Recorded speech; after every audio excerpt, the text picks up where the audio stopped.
Hi guys, I had a great question from Roberto about buttons under the modifier list. If I hit show, you can see them here and they're a real time saver. So we can customize these by clicking here, go to configure modifier sets. And I generally only have 4 there. And what you can do is select editable poly, for example. I use that quite a lot. And then if you click anywhere in here and you hit the first letter of what you're looking for, you can kind of flick through.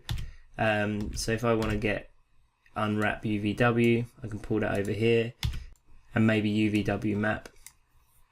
And let's just put relax on there as well.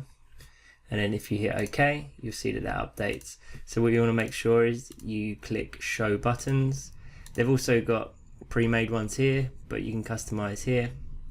So hopefully that will answer your question.